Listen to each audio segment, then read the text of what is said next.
Welcome everybody. I'm Anne Slusky, and we're going to be talking about, once our teen writers understand structure, how do we help them move beyond the formula and structure so that they can bring their really thoughtful and insightful ideas to the page.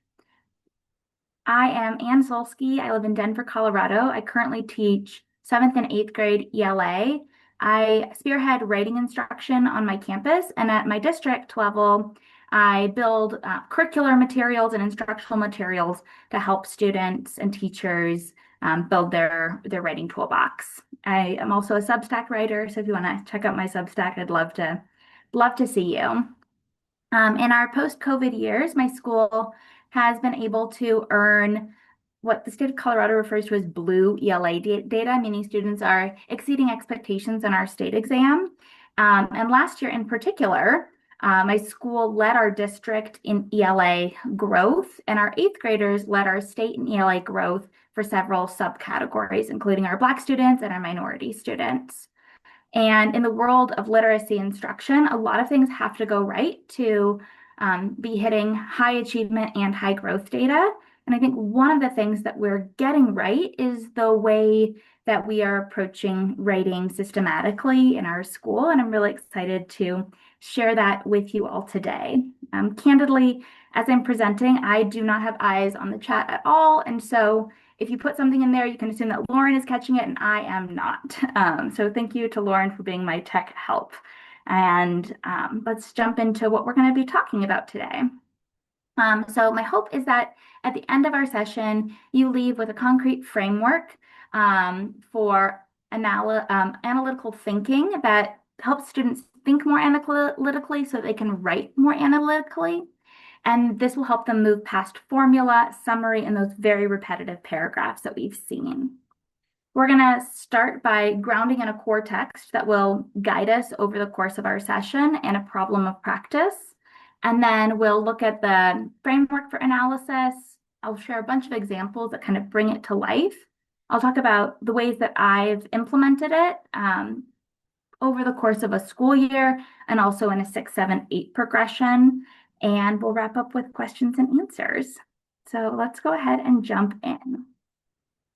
Okay, let's start with some terminology. When I'm talking about analytical writing, I'm specifically talking about literary and informational analysis writing. So this is students are reading a text and then they're writing a paragraph or an essay about that text, either how an author is developing a theme or developing a character or communicating a particular idea. And the text that we're going to ground in today is from Maya Angelou's memoir, I Know Why the Caged Bird Sings. And it takes place at Maya's 8th grade graduation ceremony. She attended a Black segregated school in the town of Stamps, Arkansas, and the graduation takes place in 1940. The graduation ceremony kicks off with a white politician, Don Levy, who gives a speech, and he's running for political office, and so it's supposed to be kind of a stump speech. And over the course of his speech, he talks about all the ways that he's fundraised for the local white school to have the most state-of-the-art science equipment in their school. And then he shifts gears and goes on to compliment the home economics program at the local Black high school and the athletic accomplishments of the graduates from the Black high school. And while it's supposed to be a stump speech, what it ends up doing is just highlighting the racial inequities of Stamps, Arkansas. It sucks all the air out of the room. And immediately Maya's internal dialogue goes to one of defeat and even like self-hatred as she's realizing that her opportunities feel very limited. And she even starts to say that like her graduation doesn't matter. These 10-syllable words she learned to pronounce and spell don't matter because of this speech that was given.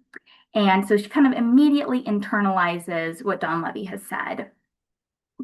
Directly following his speech, the valedictorian Henry Reed takes the stage and gives his planned speech. All throughout the speech, Maya is rebutting every single uplifting thing that Henry has to say. She's saying why it's wrong, why it's not true, why it doesn't matter. And at the end of the speech, instead of sitting down, which was the plan, he turns and faces the graduates who are sitting directly behind him and chooses to sing the Black National Anthem. And he starts singing alone, and then a couple of voices join in. And then pretty soon, the entire auditorium is standing and singing. And basically, Henry took this one individual moment of personal resistance, and the entire community chose to embrace that resistance, and it completely changed the tone and tenor of the room. At the end of the narrative, Maya's inner dialogue has completely shifted from one of defeat to one of pride in who she is, and like strong expectations for who she can be and what her future can be. And the reason I love this like mighty text is because Maya does not utter one word during the entire scene. She does not leave her chair, and yet she goes on this sweeping journey of development. And so in my class, we'll read this story, we'll talk about this story, we'll annotate it, and then I'm going to share a problem of practice that I would have, which is students would have these really rich conversations, and then they would write a paragraph like this. And so I'm going to read aloud this little mini structured paragraph with one piece of text evidence. It's answering a question: how does Maya show that she's developed over the course of this text? So here we go. In the memoir, I Know Why the Caged Bird Sings, Maya Angelou, the author and narrator, demonstrates her growth by revealing how she feels proud of her race. In order to show how she feels proud of her race, Angelou reflects: I was no longer simply a member of the proud graduating class of 1940. I was a proud member of the wonderful, beautiful Black race. Thus, Angelou develops because she now loves her race. There's a lot of things that are going right with this paragraph. Fundamentally, the student understands structure. They have a claim, they have text evidence, they have context for that text evidence, and then they have an explanation. But if we just dig a little bit under the hood, we see that this paragraph is very thin. There's one idea that gets repeated 4 times in 3 sentences, which is like pretty remarkable, actually. And there's not really any analysis that is taking place. I'll be curious to hear your thoughts on this.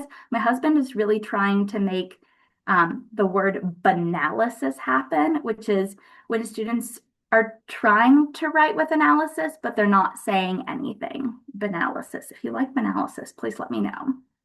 And I think students come by this sort of writing really honestly, because a lot of our instruction lives in the space of structure. We need the claim, we need the text evidence, you need the explanation. And then the feedback tends to be less repetitive, but that doesn't, be less repetitive describes the end state, but it doesn't show students how to actually get there. So I want to show a counter example. This example is going to show what I mean by strong analysis. And then we'll talk about the framework that helps kids get there independently. Okay. In the memoir, I Know Why the Caged Bird Sings, Maya Angelou, the author and narrator, demonstrates her growth by using words that emphasize community and self-love. So right away, this claim is already much more analytical. Instead of just summarizing what happens at the end of the text, this student is pointing out the author's craft moves that are illustrating that change. Let's read on. After Henry Reed, the valedictorian spontaneously sings the Black National Anthem to resist Don Levy's racist graduation speech, Angelou reflects: we were on top again. As always, again, we survived. The depths had been icy and dark, but now a bright sun spoke to our souls. I was no longer simply a member of the proud graduating class of 1940. I was a proud member of the wonderful, beautiful Black race. I want to point two things out here. One, the context for this quote is no longer merely repeating the quote. We're not going to spend time today talking about context. I just want you to be aware of that. The student has also chosen to expand the text evidence a little bit more, and that's because they're going to do more with it following the quote. So we're going to spend most of our session today talking about the explanations, what comes after the quote. Here, Angela repeats the word we to emphasize how she now realizes that she is not alone, but is part of an important community. Earlier, Angela described herself with hatred, but now she describes herself with uplifting words like proud, wonderful, and beautiful. Ultimately, the reader realizes that Reed's act of individual resistance helped others like Angela resist as well by embracing radical self-love. So what's really working in this paragraph is instead of a student saying one idea and then repeating it, they're saying an idea and then developing it. And they're doing that in a couple of ways. In this yellow section, they're zooming in and they're analyzing the text evidence with very specific strategies. They're looking at the repetition of we. They're creating a contrast to who Angela was earlier in the text. And they're analyzing for strong connotation of these words proud, wonderful, and beautiful. When I initially teach students to write strong explanations, I ask them to write one analysis strategy, but by the end of 8th grade, I really want students to be layering multiple analysis strategies together to really unpack it. And then down here, what this student is doing is they are zooming out to say why any of this matters. They're not just repeating the claim, they're connecting it to the big ideas of the text. Okay, and so I don't know if this is ringing true for you, but for years, I would see excellent analysis pop up here or there, but I would not see it consistently from student to student, and I would not see it across the wide range of proficiency levels in my class. And I became obsessed with figuring out how to crack this code of strong analysis and making it accessible. I needed a framework that was sturdy and flexible, something that students could use every time, but also flexible enough to work across texts. So this, what we see over here with like analyzing for strong connotation, that works if the word has meaning, has a layered meaning, if it has strong connotation. That strategy doesn't work when students say, if they pick a word like improved, they say the word improved means gets better. That's true, but it's self-evident from the very definition. It's not actually insightful. It still lands in that area of analysis. And so that's where I needed that flexibility. And so a couple of years ago, I zoomed out and I reread every exemplar I had written. I reread every strong essay I'd come across from other students. I reread some of my high school essays and some of my college essays. And I collected all of the explanations that I was seeing, and I just started to sort them for patterns. And as I sorted them, two patterns emerged. And I'm going to share those patterns with you, and those are the frameworks that we're going to be working with for the rest of today. Okay, so my screen is not clicking. I apologize. Give me a second. Great. Okay, so the first structure is TAC, and it stands for every explanation that students are going to write in my school, in my class, is going to be a TAC explanation. So the students need a transition word or phrase after that quote to go from an author's thinking to their own. They're going to use at least one analysis strategy, and then they're going to connect to the claim. And for the purposes of ELA, I found that these three questions really work. What does the evidence reveal? What does the reader realize? How does it impact, change, or connect to the overall text? I've had some people who teach social studies who've kind of shifted these connect to the claim questions to have more of a historical lens about how is it shaping history, or how is it like what caused this. And so for all students are going to write a TAC explanation every time. One of the things I really like about this framework is it completely changes the conversation from how long should my explanation be to what do I need to accomplish. I have students who can do a full effective TAC explanation in one sentence sometimes. And sometimes you need 3 to 4 sentences to accomplish this. Okay, so that's the basic framework of what I'm looking for in an explanation. And when students write, they're highlighting all those parts too, which is very helpful. Because if they highlight something in yellow and it's not analytical, that communicates something to me. It communicates that they think they've done something analytical when they actually have not yet. And that really impacts the kinds of conference that we can have. The next strategy that we are going to look at is layered here. So here we have TAC. Every explanation is going to have a T, an A, and a C. And then for our analysis strategies, we come over here and there's a menu of options for students. The acronym that we've worked with as a school is called Surfed the Seas. And there's a lot going on here. And I have rolled out all 8 of these letters to 8th graders all at once, and it's a lot, and they can ultimately handle it. But where we've landed as a school more recently is a vertical progression that has been much more supportive. So we teach and expose all of our 6th graders to surf, all of our 7th graders to surfda, and then all of our 8th graders to surfed the seas. And then about halfway through 7th grade, we start to teach students how to layer more than one analysis strategy. And then by the end of 8th grade, we expect students to, for most of their explanations, to have more than one analysis strategy present.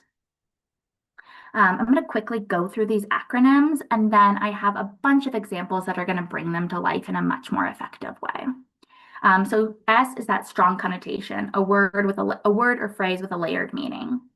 U is unexpected, something unexpected or surprising.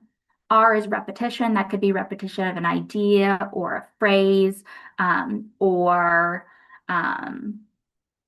like a word. Figurative language, this is where we're breaking down what the simile means, or what the metaphor means, or what symbolism is present. Explore the opposite is really fun. If the evidence says A, then in Explore the Opposite, students say, well, what if B happened? If B happened, then it would mean this. But because A happened, it means this. Discuss evidence type is where students are talking about those author's crafts moves, the author's choice to use inner dialogue, or a flashback, or the author's choice to highlight a statistic or use a table. And then down here with compare and contrast, students can either make a comparison, say, between 2 characters within a text, or they could choose to introduce their own figurative language. Okay, I think examples are better at this than the framework itself, so let's jump in. So this is the example that we looked at earlier today. And I just want to show you how it maps onto TAC specifically. So here we have that transition word of here, and then we're layering 3 analysis strategies. We're talking about that repetition of we. There's a contrast of who Angela was earlier in the story and what her inner dialogue is now. And then they're unpacking that strong connotation of proud, wonderful, and beautiful. And then finally, students are zooming out and connecting to the claim by identifying what the reader realizes. So this would be an explanation that I would love to see from an 8th grade student at the end, towards the end of 8th grade, pretty consistently. Let's look at one analysis strategy on its own with figurative language. Okay, so here we have a new TAC explanation, and the only analysis strategy that's going to get used is figurative language, and the question is, what does this reveal? Therefore, with the words bright sun spoke to our souls, Angelo uses symbolism and personification. The sun symbolizes hope. By personifying the sun as speaking to our souls, Angelo communicates that graduates are no longer hopeless. which reveals how Henry helped his community heal from Don Levy's speech. There's a couple things that I want to highlight. The first is just kind of stamping that each part of TAC doesn't have to be its own sentence. This connect the claim in this example is a dependent clause, or what Jeff Anderson and Mechanically Inclined would call a closer. It's not its own sentence. It doesn't have to be. It just has to communicate that zoom out idea. The other thing that I love is that this explanation is following the same text evidence as the one we saw before. And I found that in my previous instruction, when I lived in the world mostly of structure, that student paragraphs would look really similar. It was like each paragraph was the same paragraph 100 times. Whereas as soon as I give students this menu of surf to the seas and teach them how to use it, students will write really differently, and they're still communicating insightful ideas that are answering the prompt fully. And I think that individualization, that creativity, that personality that can come through is really invigorating to the student experience. And so if I had most of my students analyzing for figurative language, I might put an example on the board that either does it better than most students, or I might put an example on the board that shows how they could have used repetition instead. So all of a sudden, the student examples that they're generating are so much more interesting to talk about in a classroom setting. Okay, we're going to transition and talk about discuss evidence type and contrast. So in that surf to the C's, this is D and then one of the C's. And then over here in the connect the claim, we're talking about how it impacts or connects to the overall text. The evidence type that we're going to unpack specifically is inner dialogue.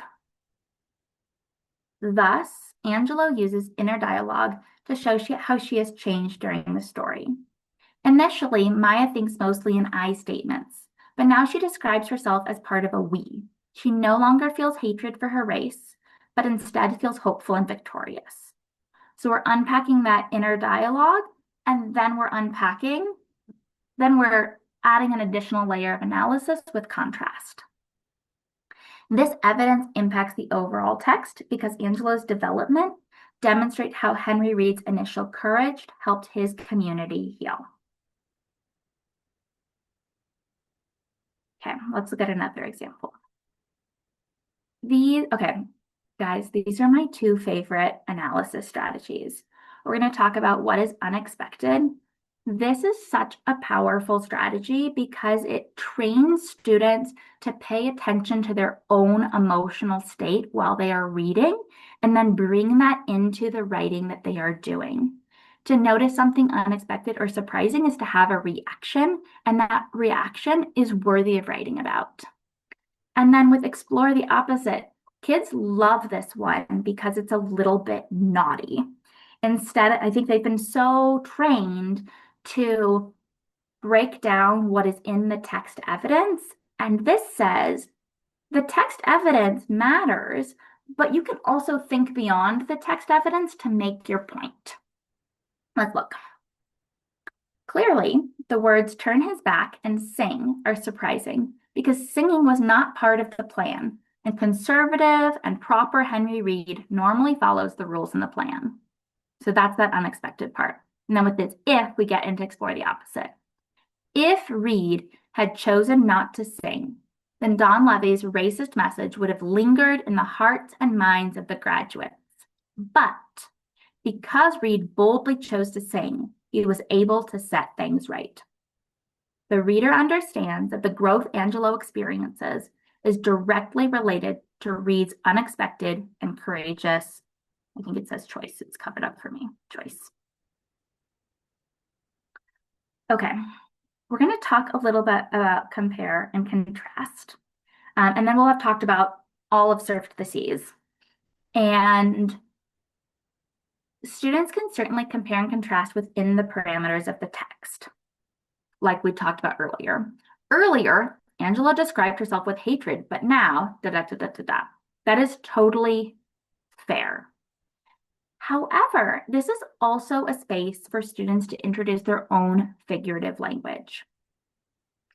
Figurative language is not something that only lives in narrative writing and is not something that is only meant to analyze. A good metaphor is analytical. So let's look at an example. With this example, I have both a literal and a non-literal compare and contrast example. Therefore, Don Levy's racist words were a stormy sea that disoriented Angelo's boat. Angelo could have crashed into the rocky cliffs of self-hatred, but Henry Reed's courage served as a lighthouse that guided her back to the safety of self-love and Black pride. The reader doesn't know if Reed chose to sing for himself or for his community, but the reader does know that Reed's choice salvaged the 8th grade graduation ceremony and Maya's sense of self. It is so cool when students start to realize that they can introduce their own figurative language to make their point. The writing becomes so much more interesting to read. The conversations that we have with students become so much more dynamic and nuanced. Of course, like middle school students, high school students are sometimes going to use a metaphor or figurative language that doesn't work or is cheesy or corny, but that's a great thing to coach on. It's really fun. Okay. So thank you guys for bearing with me. And I want to share a couple of resources with you. So just as a reminder, this Surf to the Seas fits into TAC. And students are going to use at least one analysis strategy. And I want to share at the end of the session, I believe that you all are going to get access to, hold on, move this down, I can see it, are going to get access to this folder.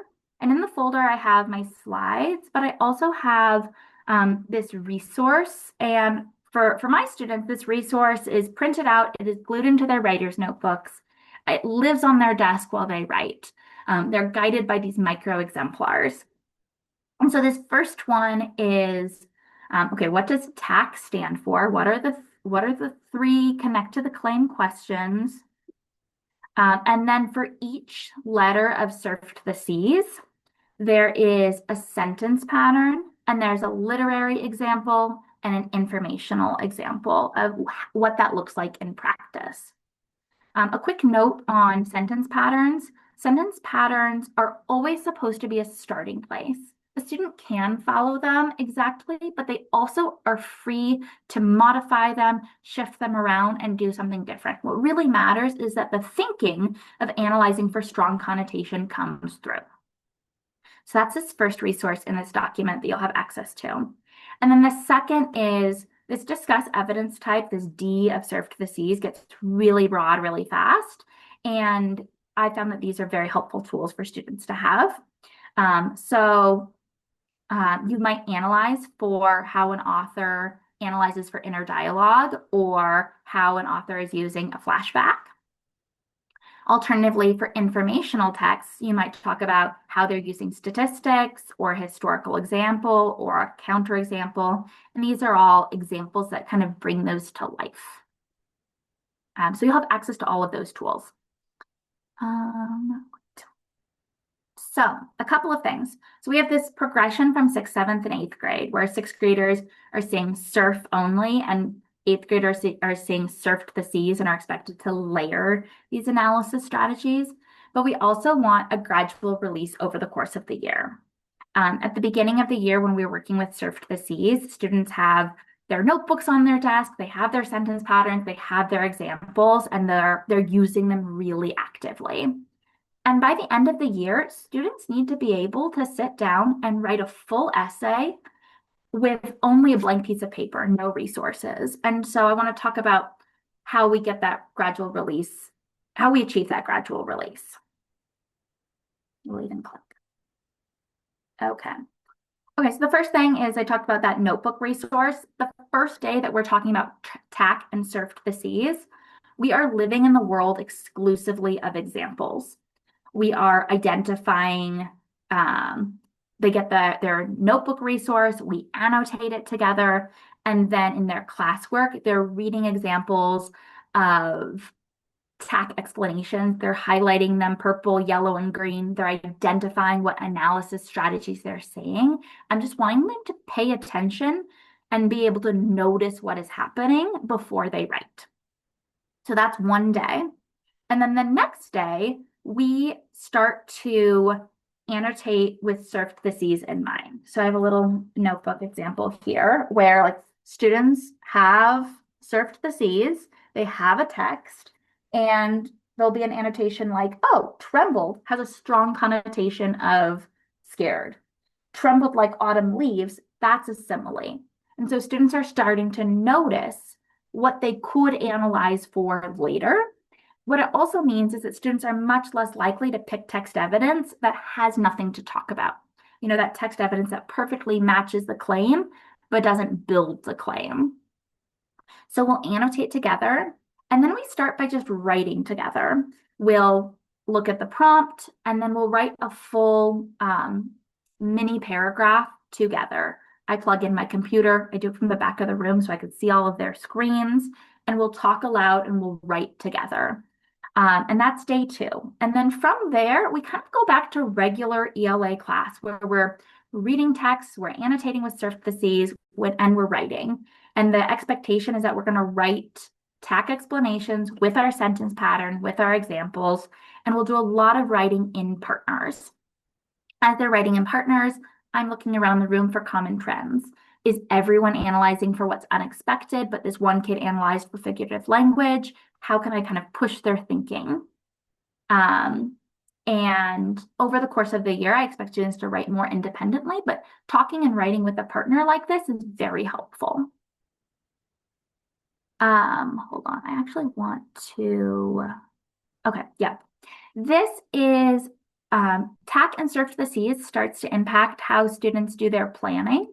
So we're looking at a piece of scratch paper from a student who, this was their benchmark exam and from February. And all they had was scratch paper. They didn't have their notebooks. They didn't have me. They didn't have sentence patterns. And what this student did is they rewrote the prompt like we'd practiced. They identified the type of writing that they're supposed to do. They wrote their outline with their little check boxes. And then over here in their plan response section, they had their thesis. They drew their arrows for their thesis. They found their text evidence. But then down here underneath, if you look, you can see that they have identified the analysis strategies that they're going to use when they write their TAC explanations. This kid is going to discuss the evidence type and talk about strong connotation. And then they did a really cognitively smart thing. They wrote out, is the 7th grader, they only wrote out surfed, what surfed stands for. So as they were reading, they could look for that. And as they're writing, they don't have to remember surf. They just have it right there ready to go. And so it's this structure of Surf to the Seas is impacting all the ways that they're reading and they're writing and they're planning, and it is changing the way they think and read and write. I want to show one more thing. Okay. By the end of the school year, when students don't have notebooks, we have practiced and trained because they always wish that they had their notebooks. And so in an exam setting, they will brain dump their notebook. They'll spend 5 minutes brain dumping their notebook onto a piece of scratch paper so that they can then use their brain for reading the fresh text and writing instead of remembering the thing that they already know. And the way that we get there is by fairly frequent small dosage recall practice. We'll do flashcards and whiteboards. What does TAC stand for? What does Surf the Seas stand for? What are the sentence patterns for TAC? And by the end of the year, most students have them memorized and they can get them down on a piece of paper in 5 minutes, which then like frees up their mind for the original text. I just want to conclude before we open up for questions and comments to just kind of say TAC is that concrete structure. every single explanation is going to be a TAC explanation. And then Surf to the Sea is the flexible structure that is going to work across genres, across text. Not every letter of Surf to the Seas will work for every explanation, but there will always be a letter of Surf to the Seas that works for every piece of text evidence. And together, I've found that they really teach students how to think analytically, which then changes how they read and annotate and ultimately results in analytical writing that's independent and sophisticated rather than repetitive and maybe even insipid. Um, so we're going to close there. I'll leave my information up here. This little tiny URL will lead to the folder. And then here's all of my contact information as well. And I know this is the first session we're doing, so I want to figure out how to do questions. Great. Oh, I actually want to quickly, I saw Megan's explanation or Megan's questions about CER. Yes, so CER is claim, explanation, response. This is just like a TAC explanation is just saying what needs to go into that response. It just makes it a little clearer. Yeah, race, if you're using race or Peel or CER, it all kind of sits on top of those structures. Wondering if claim evidence reading, yep.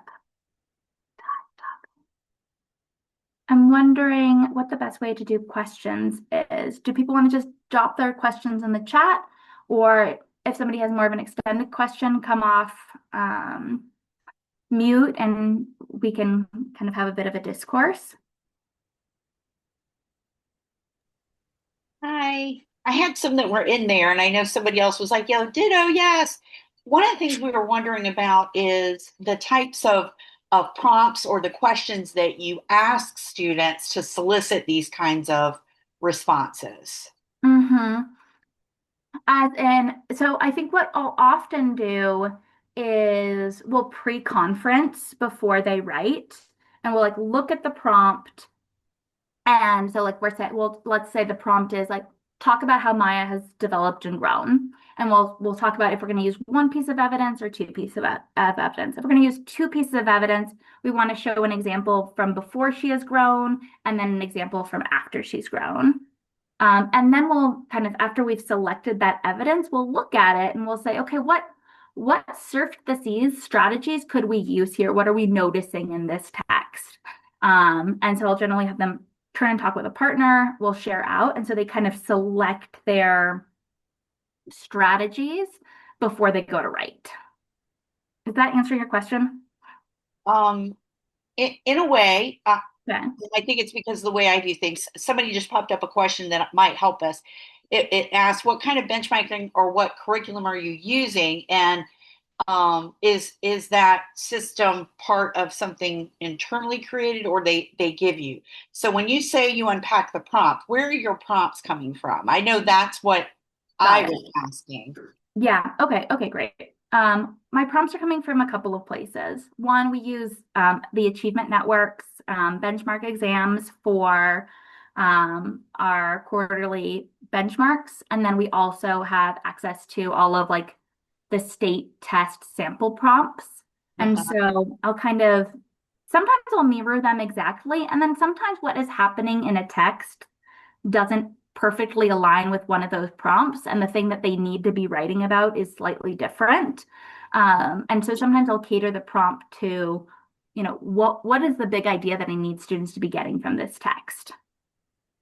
Okay, so then you would write your own prompt Then I from. would then I would write my own prompt in response to the text. Okay, okay. Are you also like in the example with the Maya Angelou, um, is that part of your reading curriculum or are you doing that text specifically for writing? I would say so. I have taught these sorts of structures both embedded in a ELA class and also as a breakout writing class. And so if it's an ELA class, then whatever we're reading is what we're going to be writing about. And then as a standalone writing class, I'll select texts that we read as well, or I'll sometimes pull from what I know they've read in their reading classes. Okay. So And it's kind of a triangulation. and in I'm thinking about like my students when I'm thinking about the analysis that you're doing, which I love. Um, I have been using the Releasing Writers framework, which has a lot of pieces in that. I'm thinking this really goes to the detailed examination part of it. Do you model that in the reading of the text that they're doing so that they're actually able to see that she shifted from using I to we, Hmm. and what that might mean as part of the process of it? Yeah, I think that is kind of there's kind of two things that I think about is one is like the thing that I like about Surf to the Seas is it's something that is completely independent so that if they're experiencing something on a state test and they don't have guiding comprehension questions, they still have a framework to use. And if it's in the setting of my class, I'll have them use Surf to the Seas and I'll have specific comprehension questions where I'll say, what pronouns is she using in paragraph 2 and 3 to describe herself versus paragraph 14 and 15? Why does that matter? And so we'll often, I've come up with a system where like Surf to the Seas goes on the left and our comprehension annotations go on the right. Um, to like make sure that they're noticing the big things that I need them to notice. And do you guys have a curriculum that is your benchmarking system for writing, or do you guys just create your own as you go along? I've created our benchmarking curriculum. Okay. I'm trying to ask some of the questions that I saw in here that you did. Yeah, thank you. I really appreciate it because I did not look at the chat at all. So anybody else who's got one that I haven't asked or I didn't ask it right, please, Uh, come off.